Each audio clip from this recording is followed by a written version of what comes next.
Because when you say someone's a liberal, you mean there's some combination of stupid and greedy.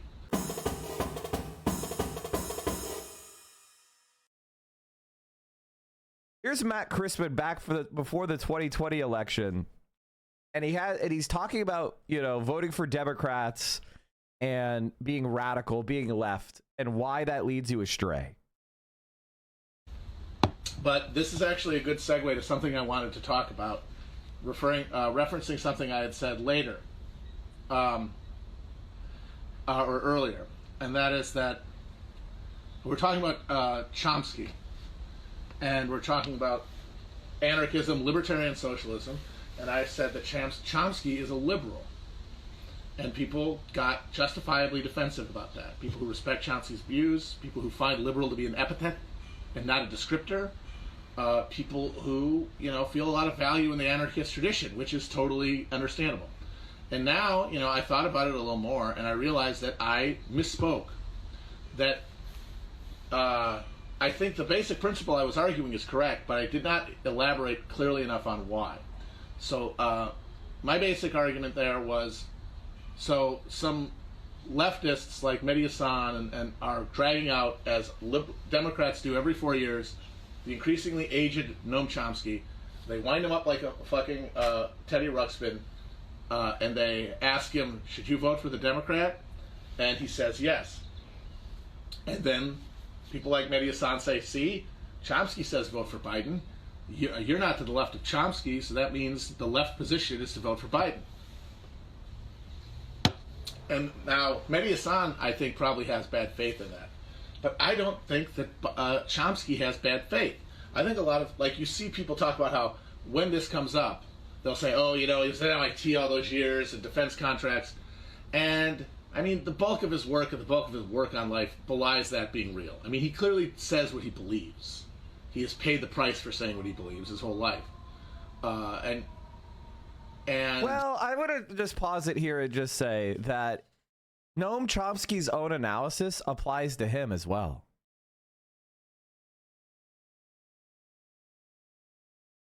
Mike, I think it's really impossible to say, oh, wow, Olivia, etc. What changed? When you and I both know they're doing that, so Chuck steps down for another Hakeem clone. The corporatist class is willing to throw him under the bus to put it in another fresh face. Why the fuck aren't you warning people about this? Oh, my God, let's bring in Andy or Tim to take over the party. It's a siphon.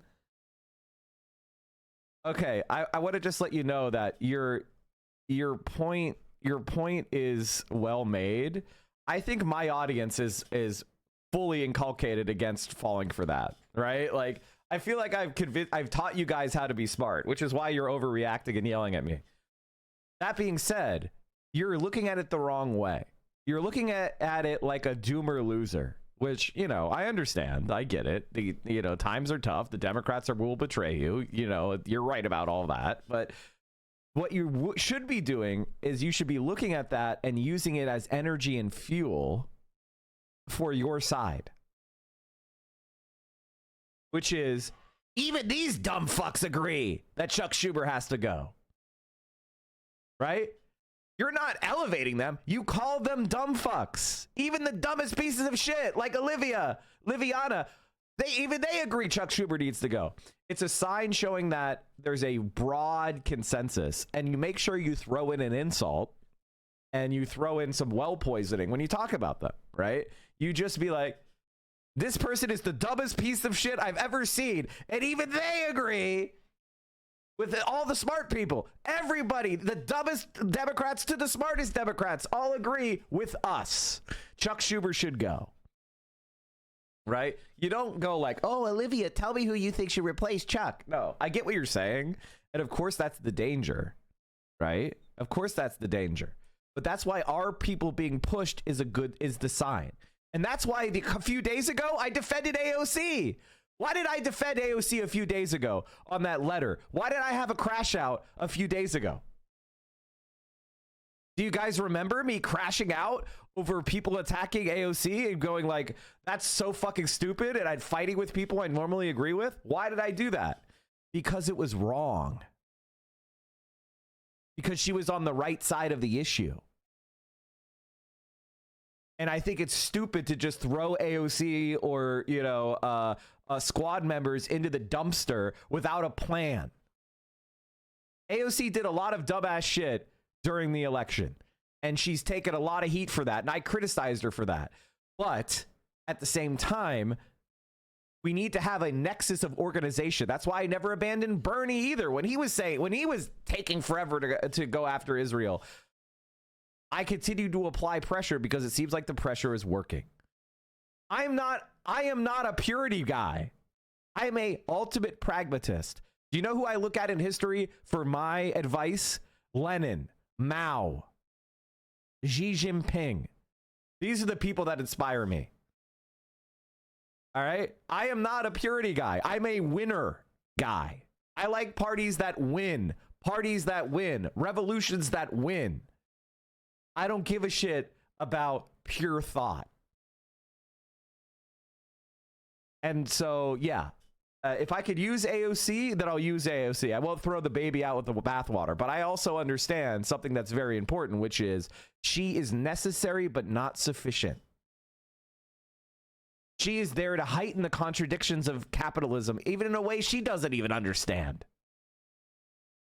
The reformists will prove the ineffectiveness of reform. Or we'll get a lot of really nice concessions. Worst case scenario, we get ourselves a Green New Deal. Best case scenario, we have communist world revolution.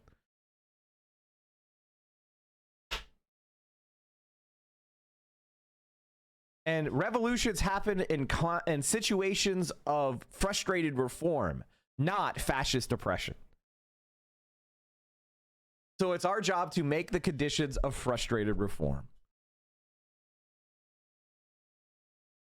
3 weeks after J.D. Vance validly castigated Europe for its growing censorship, the U.S. government just told Columbia that it's put its Middle East Studies Department into receivership for 5 years and provide a detailed plan to the U.S. government on how it will do so, a.k.a.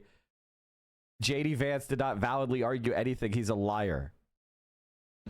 The way I know that he bears a price is because he answers every email he receives, which means he is clearly, at some level, seeking truth. No one would do that if they weren't. So I believe Chomsky when he says that his reason gets him to voting for Biden. This is where liberalism comes in. Because I think, and you can listen to me and tell me if I'm wrong or not, I think that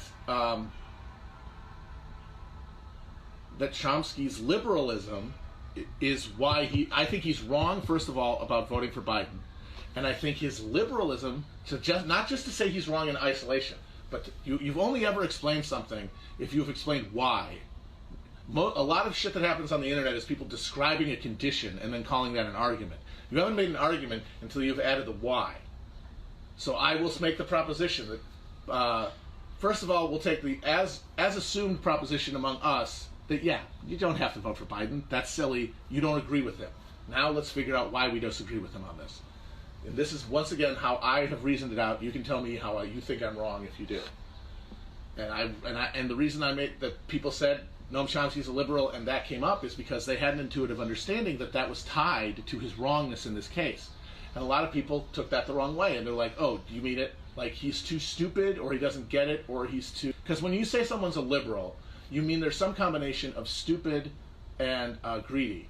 There's some combination of too dumb to get the point, or materially positioned where they don't want socialism.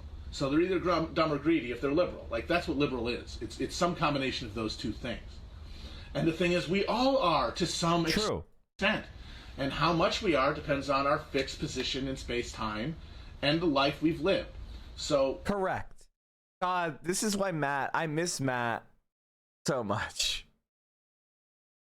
He puts it so concisely, which is, that's exactly right. That's exactly right.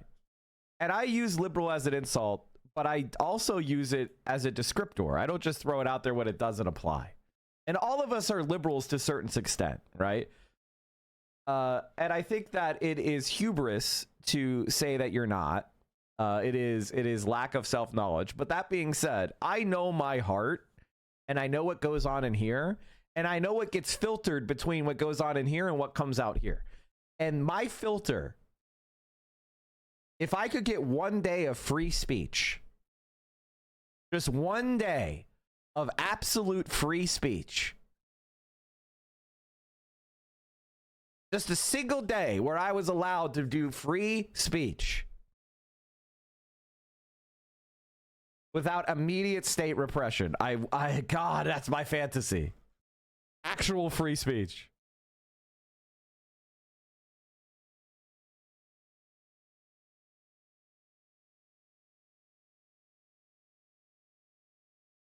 Harvard Law School passes referendum to divest from Israel with 73% of the vote. This is the most decisive statement in support of Palestine in the law school's history. Oh my God. This is incredible. Let's fucking go. Harvard students. That's great. When I say that Chomsky is a liberal, guess what? Karl Marx was also a liberal to different extents. Now, to the extent that Chomsky is a liberal is the extent that he has explicitly said that his vision of the world, his vision of politics, his vision of practice, all comes from Enlightenment thinking. He has said that a million times. He even points to a specific... Marxism is a continuation. I mean, like, this is not... Okay, I don't think it's this simple, but Marxist thought is Western thought. Marx was a German. Okay? Like, it comes out of that milieu.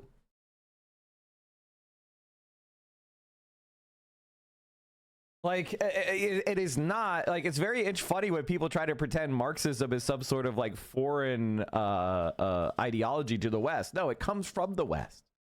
And Matt Christman argues very persuasively, in my opinion, that socialism and Marxism come from a kind of, how would I put this? It's like a distillation of the logic of Christianity, which is the equality and value of souls and like human beings, and like the righteousness of equality, the righteousness of and value of every human soul, which is there are plenty of belief systems that do not believe that. There are a lot of belief systems that have categories of human beings that are just permanently separated from and lesser.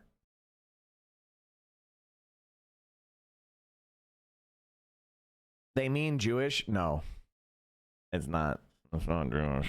It's not a Jewish thought. We're not gonna get into that. Dialectical materialism is basically just evolutionary theory applied to society, and it is definitely part of that intellectual milieu, no doubt. Marxism is an inward critique of Western chauvinism and how that halts Enlightenment. I also think that's a strong point as well. I want to get into Marxist theory. I have read almost nothing. Where should I start? Professor Harvey has done a like read along for Capital. There's a book also called Socialism, a Manifesto for if you're extremely baby brained, by a friend of mine, Bhaskar Sankara. If you want the easiest, most baby brained introduction, like Intro 101, I'm just barely getting into it, and you want to read a book, it's called Socialism, the Manifesto by Bhaskar Sankara. This is baby level shit. It's great for that. So if you're already more advanced than that, you know, I'd say read it just to understand what Bhaskar thinks. But I think it's a very good spot. And we have all sorts of resources in the Discord as well. I like the Socialist Manifesto personally, but it might be a little bit dated as well, but it is what it is. Relatively obscure German humanist as like his foundational influence. I'm gonna find the guy's name. I keep forgetting it. Chomsky, Enlightenment, some Kraut influence. One of my people, one square-headed motherfucker. God damn it! Now I feel like I'm losing you guys because I can't find the name of this dude. It's some dumb name.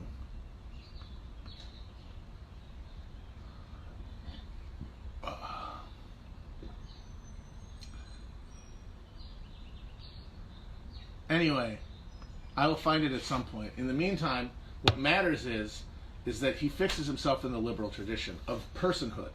So when he says, I want to do X, Y, and Z because of the liberal tradition, what he means is he believes in socialism as a moral proposition flowing from the inviolability of the individual. That's where the liberalism comes in. He believes that the individual is an unmoved place of meaning, an essence, that a soul exists. It's not necessarily spiritual, but there is a individual human consciousness that is unmoved and that moves upon others. That's the liberal conception of the self. It arose as the economy in Western Europe became more complicated, became more abstracted, and required a greater degree of abstracted thinking in order to process it. And that created a more abstract notion of the self than the more immediate notion of the Renaissance era, or certainly the medieval era, where everyone believes in God. So that version of the self that emerges to compensate for this new, more complicated, this new, more complex economic arrangement and social system that you're in, makes you into that liberal subject. So he carries that with him, and he said that. And so that means that he's approaching, so that's why he is a liberal when he approaches the question of should you vote for Biden. Now, Marx also as a liberal subject because he was born in the early 1800s in southwestern Germany, a region that was one of the areas near the Ruhr Valley that was one of the original hotbeds of industrial capitalism. Now, industrial capitalism was still in its infancy, but he saw it, and his life took place in tandem with the arriving of industrial capitalism. Witnessing that in his life and witnessing its impression on the world around him made him think differently. And it made him take the dialectical processes that he noticed lead through economic development. Like what powered us from slave states to feudalism to capitalism, it was a dialectical conflict of forces within the society. Slave, freeman, serf, master, serf, aristocrat, worker, capitalist, owner. That is how society comes into recognition of itself as a society, is through conflict within it. He applied that, as Hegel did, to the self. Now, they say that they do it on different sides, but it comes back to the same thing. The self is a series of resolved contradictions. It is not an individual monad that moves of its own volition. It is always being made by what's around it. And that, by the way, we know this as a fact. This is not just like I can't say words. Philosophizing. There we go. We got it. It's not just philosophizing bullshit. It is, we know this for a fact. You are not one consciousness. You are not one person.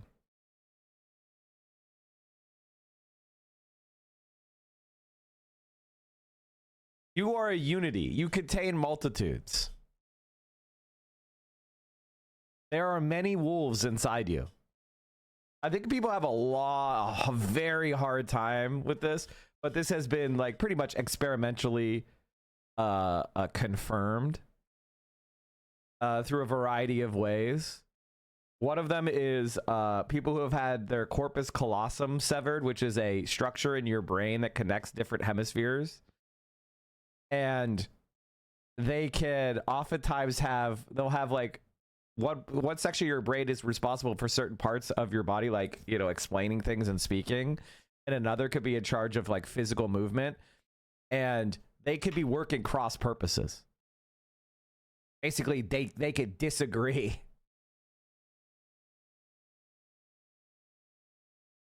And so it is the human consciousness is not as simple as we commonly talk about it.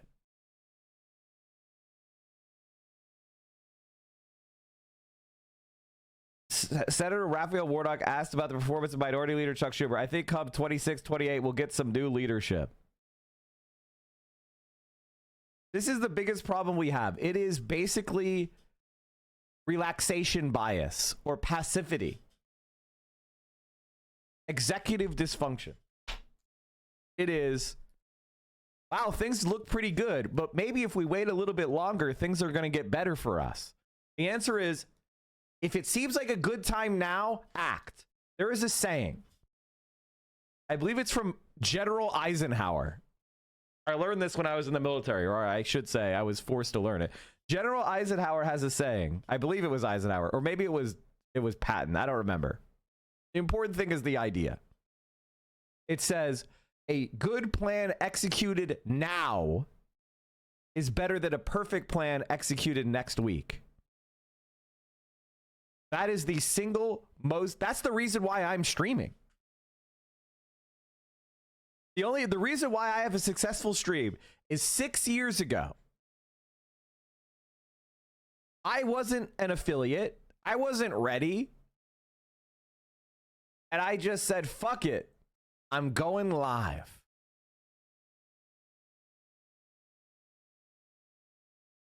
And that, ladies and gentlemen, is why you're here. Is because a long, long, long time ago, I had a shitty laptop with a iPhone earbuds and an integrated webcam. The laptop was, 4 or 5 years old, and I said, fuck it. I'm going live. It was Patton, thank you. So why are we waiting?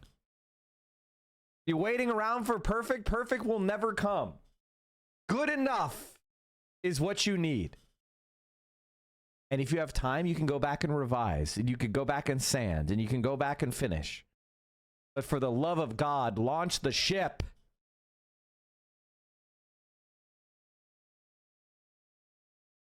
A good plan violently executed right away beats a perfect plan tomorrow. Yeah, I think that sounds more Patton-like. I may have sanded the edges of that. I'll never forget you thirsting over big booty mute Dottie with Will Neff. It's how I found it. Yeah, that was called comedy. That was a great stream. I don't have that stream, and it really pisses me off. I wish I had saved it.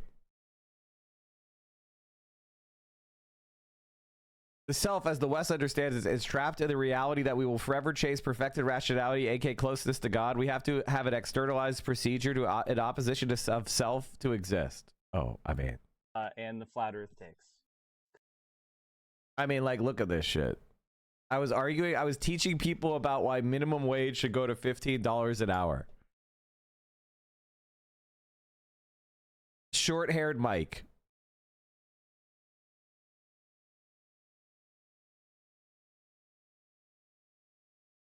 Means that when we examine a political question, we have to examine it in time and space.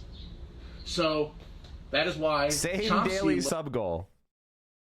Hell yeah, brother. Although that was probably not my daily sub goal. That was probably like my sub goal period. Like if I could get to 100 subscribers, I'd be so happy. I just like the number 100. What can I say? Looks at the question of vote for Biden two-dimensionally. Here's the Democratic Party, here's the Republican Party. The Democratic Party is less evil. It's less bad. Its platform is not as bad. The people who make it up are better people in the sense that they have more agreed upon stated values that accord with what we think is the good. So,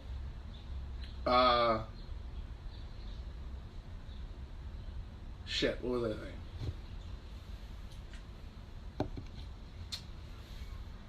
So anyway, so that's the Democrats are on that axis better than Republicans, and so Chomsky says, I want what's best for everybody.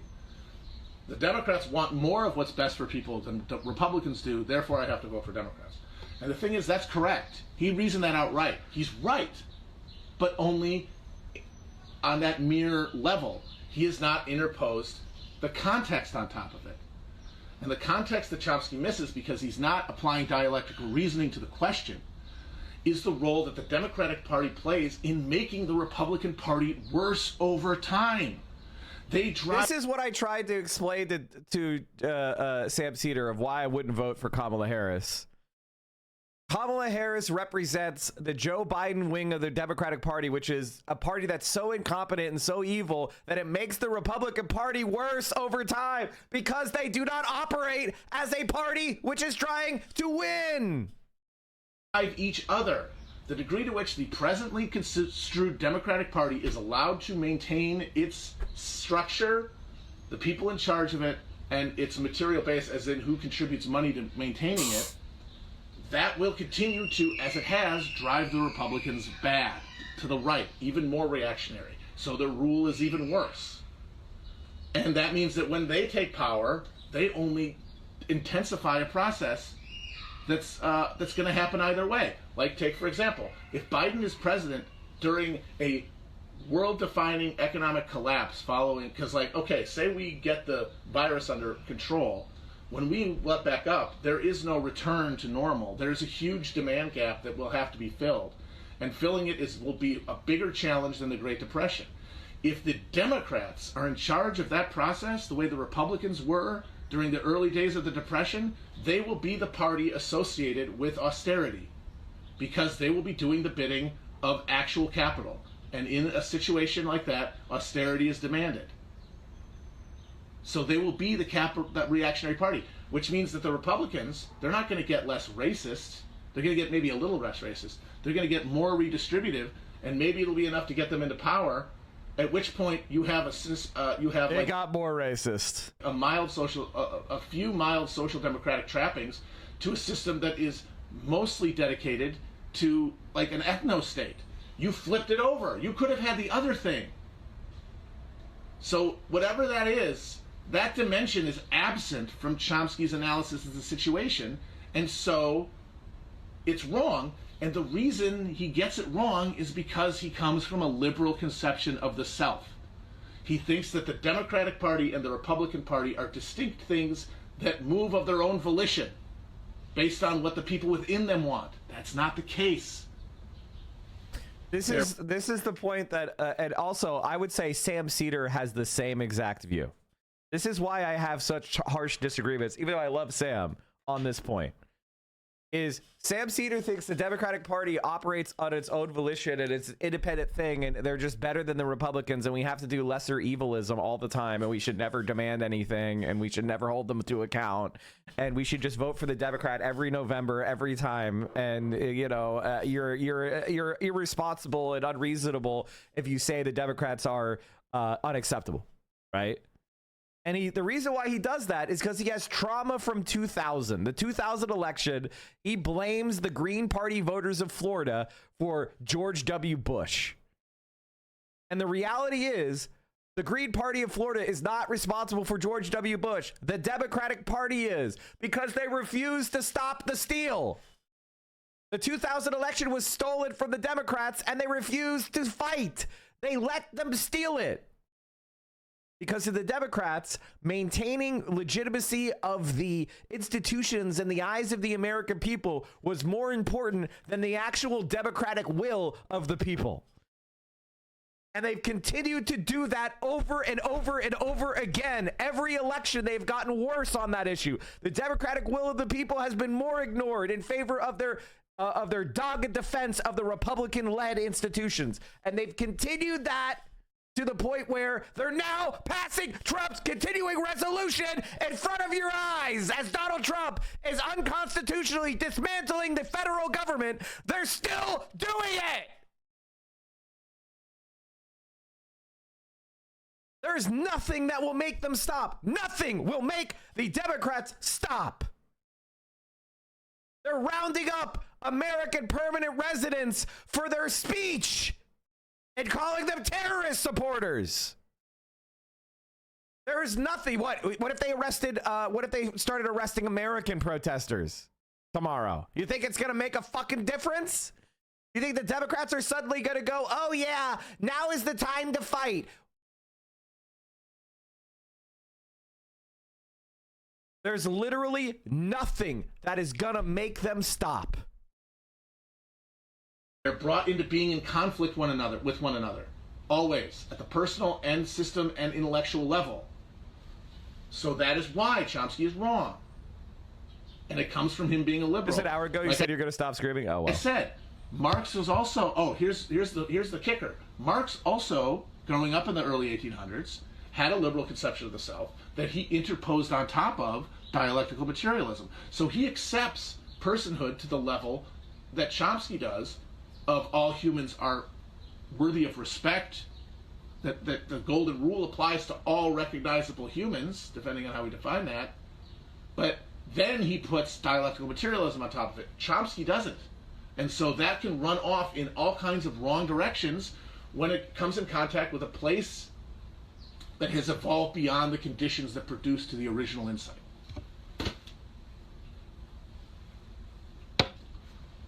All right, that made sense. I felt better about that one. I gotta say, like, this is why the key to all of, like, thought and right action and all those notions that I never really understood from Buddhism and Christianity and Islam and from socialism is practice, the need to do them every moment.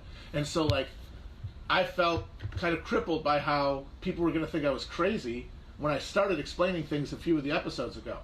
Now, by repetition and keep doing it, and from hearing back from people who've heard me, I have more confidence. That fear is gone. So I'm able more to concentrate on getting across the ideas, and I'm better able to get the ideas across. I am able to concentrate more perfectly because I'm less worried. Sam's take is do not try to change the Dem Party. Sam Cedar's take is at least there's a chance to change the Dem Party while not under fascism. Wrong. His theory is just wrong. The left in America has always done better while resisting the Republicans than they have under the Democrats. He's just wrong.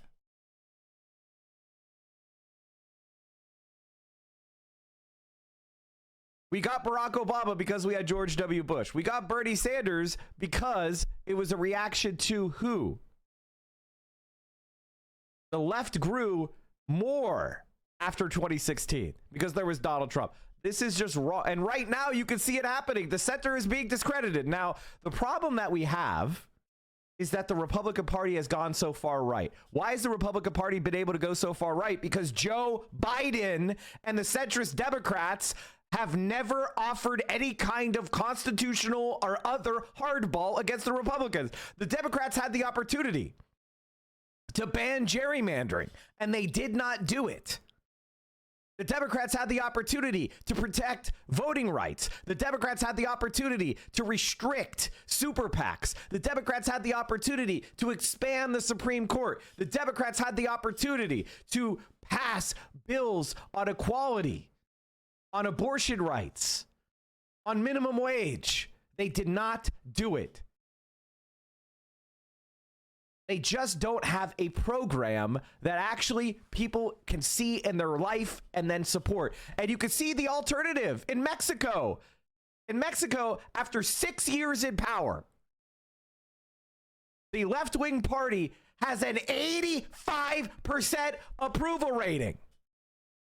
Why does that happen? Because regular Mexicans can see, I got this. This was built. This is, I'm taken care of. I'm listened to. Here's my life. Oh, my kids are getting glasses in school for free.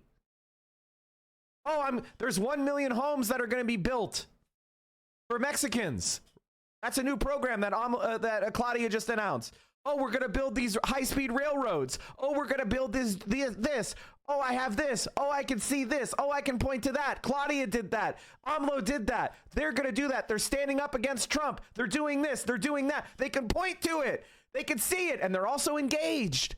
She listens to them. She respects them. Regular people feel like they're being listened to. So she's got unbelievable popularity, even with people to her right, because they respect she is accomplishing things. They can see it in their own eyes because guess what, chat? Very few people are actually ideological, right? Very few people are ideological. I am. And if you are, which I doubt, but the odds are higher because you're here. If you are actually ideological, like me, you're a freak.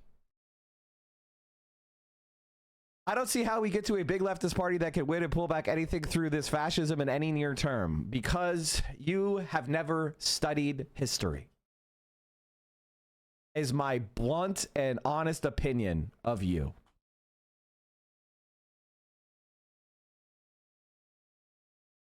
Do you think that people saw FDR coming in 1926?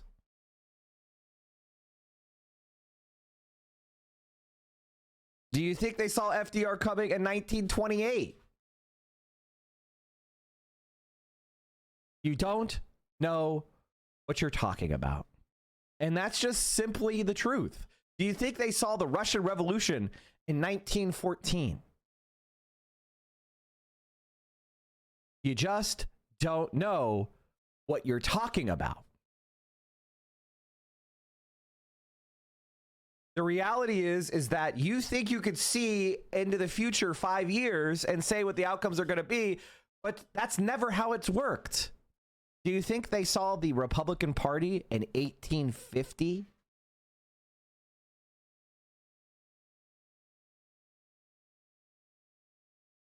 Like, this is the reality, is you just don't know your history at a basic elementary level. So you have this kind of blinkered political worldview because why? Somebody else told you it can't happen?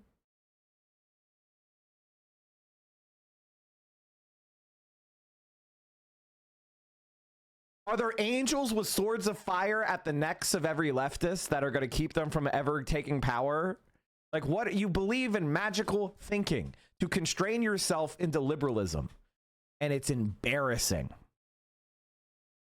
Grow up, stand up for what you believe in instead of what somebody else told you was possible, because they're bullshitting you to manipulate you. Now, I have to come to either one of two conclusions. One, you're trying to manipulate us with your bullshit, right? You don't support the program that I support, and you're just lying in order to convince people who do agree with me that they can't get it done, in which case, fuck you. Or two, you're a rube who got tricked.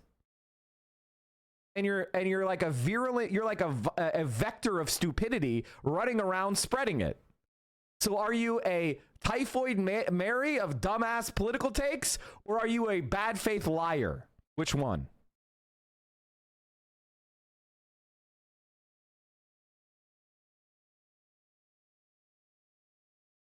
I read history, and you know what I learn from history? Optimism. Because there are so many times in history when people didn't see a way out, and not only 10 years later did they win, they had achieved things that people 10 years ago thought would take 150 years to achieve. And this is in all aspects of humanity. I'm talking about women's rights. I'm talking about technology. The difference in plane technology between 1914 and 1950 is unbelievable. The difference in computer technology for when I was a child to now is unbelievable. The change that has happened in gay rights in my lifetime is unbelievable. Things change, and they change rapidly. What's happened in China, 800 million people have been brought out of poverty in my lifetime. You just don't know what can happen. You just are constraining yourself because somebody told you to, and you don't have a reason, and it's embarrassing.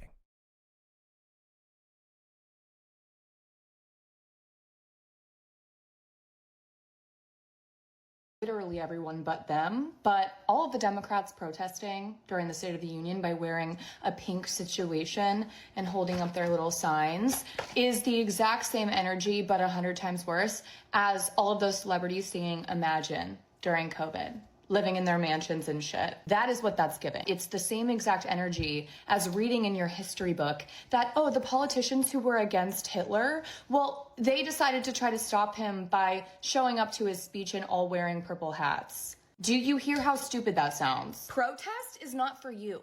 Protest is for the people. We have to engage in acts of protest and speech and symbolism and rebellion in order to have our voices heard. If we are protesting what the government is doing, you are the government.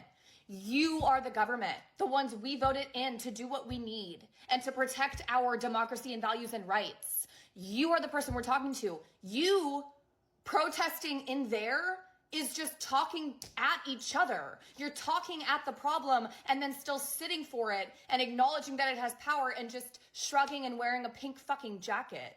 That shit pisses me off beyond reason. And them saying, well, we don't have any power to do, we can't, well, what are we supposed to? Trump and Elon, 90% of the things that they have done, they also do not legally have the power to do, but they've been doing it anyway. Following the rule book, holding tight to those rules and whatever, isn't this moral high ground that you're taking. You're not better for it. You're actually worse. Because the rule book in and of itself, our Constitution and our rule of law and our system of governments, in and of itself hinges upon the fact that none of y'all would have let this shit happen. If this shit is happening, of course our principles of democracy are not going to work properly because no one on their side is going to follow the rules. So you just holding on to the rule book and saying, well, we're getting dunked on the House, but I'm going to wear a pink shirt. That's fucking useless. Actively disrupting a fascist regime requires that you play outside of the rules. Y'all need to start doing that because all of you just honoring this system of governance that is not happening anymore, that doesn't exist anymore because you're thinking that, oh, well, democracy will just like get itself out of it. That's not what's going to happen. Rules of law and the Constitution do not account for you allowing a hostile takeover.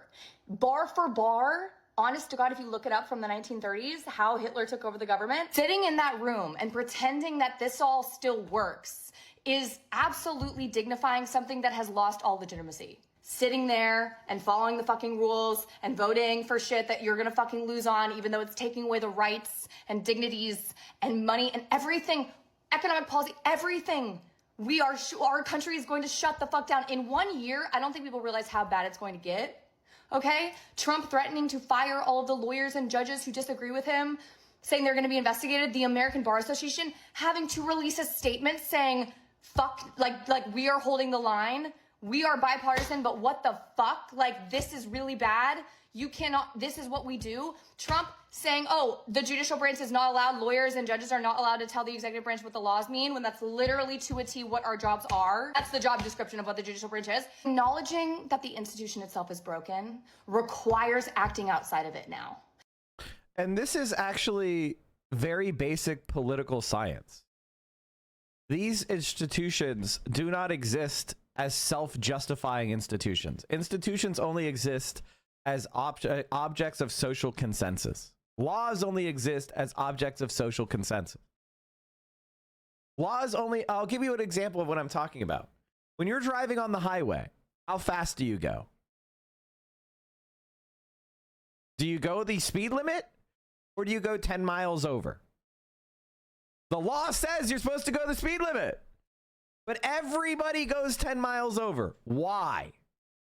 Because it has become the social consensus that going 10 miles over the speed limit is okay. And so we all do it. So we all flout the law because that's what we all socially are conditioned to do. So there's a different law, which is you're actually an asshole if you drive the speed limit. People will actually get mad at you if you drive the speed limit.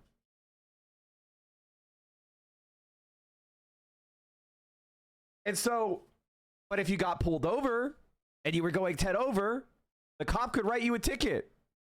And would you think that was a fair ticket, or would you be pissed off? You'd be like, come on, man, I'm going 10 over. This is what everybody does. This is bullshit. This is arbitrary. This is unfair. But actually, it wouldn't be. But because social consensus is so ingrained that you can go 10 miles over, you get to go 10 miles over. And this is true of every law. You actually don't follow laws. You operate intuitively. This is actually reality. You don't know what the fucking laws are. Lawyers don't know what the fucking laws are. You operate according to the norms and expectations of behavior that you have been inculcated with, and you assume the law lines up with it. That is how people actually behave. Well, guess what? That's not the case. The Republicans are saying we're going to change the norms and we're going to use the law to do so. And we're going to use force with the law as justification. Do you understand that? The Republicans are saying we control the state, and so we're going to change the norms and we're going to use force justifying itself with the law. And so they are now going to use the institutions to enforce a change in our society. So either you accept that these institutions have been irrevocably broken and do not represent the democratic will of the people, or you accept the use of force without protest. That is how law operates in society. I'll give you an example from my lifetime. Laws against littering and laws against indoor smoking. When I was young, people would smoke indoors. They would smoke at the library. They would smoke at the bar. They would smoke at your restaurant. They would smoke in the airplane. People were smoking constantly. It was normal. It was expected. There were ashtrays in the backs of plane seats. There were ashtrays. Every car had a fucking lighter involved. And guess what? We as a society looked at the evidence that secondhand smoke was damaging people's health, and we passed a law, and that gave us the justification to start using force against people who were smoking next to us indoors. And we made it a small, relatively small fine, right? It's not the end of the world. We didn't put a gun to your head. But it was basically, we have the ability to take money out of your bank account if you smoke indoors. And that gave other people the right to start shaming you. Hey, you're not allowed to smoke in here. That's against the law. That's against the rules. No smoking. Get out. And what had been the expected norm changed because of the use of law. And now, if I were to go into a fucking hospital and start smoking, every single person, smoker or no, would tell me I'm a fucking lunatic and throw me out. But when I was growing up, their doctor used to come into your fucking room with a lit cigarette.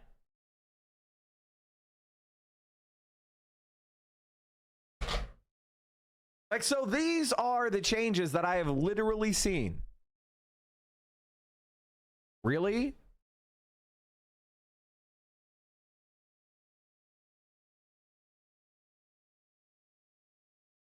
Like, let me see what it's like. Firing line from the 60s. Let me see if I can find like Shakespeare. people like smoking. Do you think do people smoke at the fire? Did anybody like? I'm sure there's episodes where people were smoking in the firing line. Maybe not, but maybe he had. Maybe he was a non-smoker. Okay, let me see if I can find that. Because I'm trying. Or you Having a mighty world order that even God knows how bad it's gonna get. Man, like this is how shit changes. I bring this up just because I'm trying to explain it something so that even liberals can't disagree with me. You know what I mean? Like, either you stand up and you start fighting back with everything you've got, or you accept the new world order of God knows how bad it's gonna get. But no one is willing to do that. And it's honestly embarrassing and disgusting. Wearing a different color shirt and holding up a little sign, enough. You know, if you were to follow a busy doctor as he makes his daily round of calls, you'd find yourself having a mighty busy time keeping up with him. Time out for many men of medicine usually means just long enough to enjoy a cigarette. And because they know what a pleasure it is to smoke a mild, good-tasting cigarette, they're particular about the brand they choose. In a repeated national survey, doctors in all branches of medicine, doctors in all parts of the country were asked, "What cigarette do you smoke, doctor?" Once again, the brand named most was Camel. Yes, according to this Yeah, you can see repeated- he's literally using the car lighter. I mean, honestly, when I got my first car, it had a car lighter in it. Like, this is something that even you younger people have noticed. Car lighters have only like kind of recently stopped being in cars. Yes, according to this repeated nationwide survey, more doctors smoke Camels than any other cigarette. Why not change to Camels for the next 30 days and see what a difference it makes in your smoking enjoyment? See how Camels agree with your throat. See how mild and good tasting a cigarette can be. Ashing inside your car is so gross, dude. All right, what else were we talking about? Yeah, okay, I got off on a rant, chat, and I haven't been... See, like, this is one of the things that's so funny about my stream. People will come into my stream and be like, Mike just reacts to stuff. I just did, what, 2 hours of... And I had, like, maybe 10 minutes of video, 15 minutes of video there. How much was that even me talking about reacting to videos or me just pulling up videos to make a point? It's crazy how people like... I think I probably... I mean, it's just fucking insane. I don't know what else to even say. Citizenship is only for those who lick the boot now. U.S. Secretary of State Rubio, expect more student visas to be revoked in the coming days. This is literally against the spirit of the First Amendment. Which is basically, this is what conservatives do. You know, they want to make it, oh yeah, freedom of speech, but if you disagree with us, then you're undesirable. So like, if I as an American said, Israel is an apartheid state, they can't do anything to me because of the First Amendment. But if you as a permanent resident agree with me, now you can be deported? Does that sound like a world of free speech to you? I guess that creates a whole bunch of statements that people are going to be deported for. What about abortion should be a right? Is that something that could be deported for? What about gay marriage is legitimate? What about trans rights are human rights? What about trans women are women? What about we should raise the minimum wage? What about you should join a union? I mean, are those illegal? Are those undesirable? Are those something that violates the First? Because if the First Amendment doesn't apply, anybody who's not a citizen can't say anything that might piss off a Republican? That's the world you want to live in, you fucking dumb piece of shit, Asmongold? And before you try to justify, oh, they were supporting terrorists. Terrorism is a designation that has been given to some of the history's greatest liberators, like, for example, Nelson Mandela.